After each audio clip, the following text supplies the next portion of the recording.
Le président de la République démocratique du Congo, Félix Tshisekedi, a lancé mercredi 2 août à la Cité de l'Union africaine à Kinshasa la commémoration du génocide congolais, une opportunité pour les gérants de la nation du bon fonctionnement des institutions de rendre hommage à tous les Congolais tués injustement pour des gains économiques et lancer un appel à la mobilisation générale contre l'agression du pays par les puissances étrangères. Pour Félix Tshisekedi, les victimes de ces crimes ne seront plus seules, mais ils vont bénéficier de l'accompagnement de toute la République démocratique du Congo. Cette campagne vise à la reconnaissance officielle de la date du 2 août comme un jour de commémoration en souvenir de tous ceux qui sont morts dans la longue histoire des violences en République démocratique du Congo.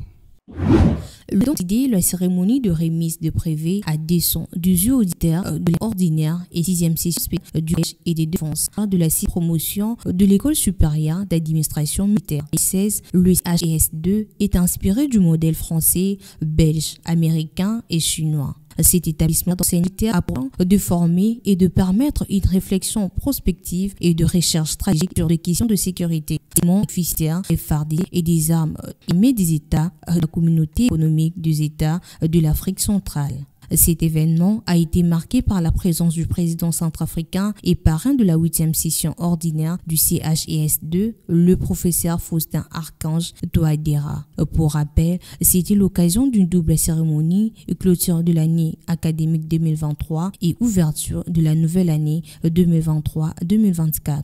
À savoir, les lauréats sont originaires de la RDC, de la République du Congo, du Bénin, Cameroun et du Burundi.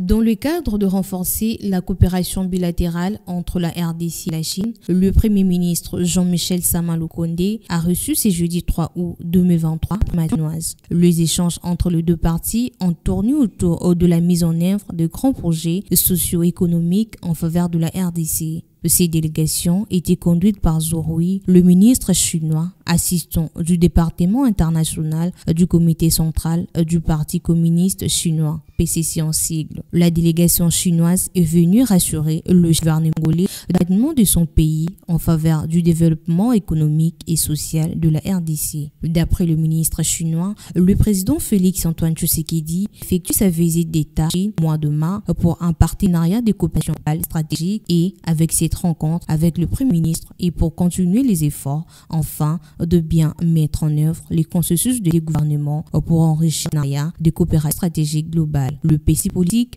est disposé le à la RDC. Sinon, depuis des années, la RDC et la Chine entretiennent des très bonnes relations de coopération.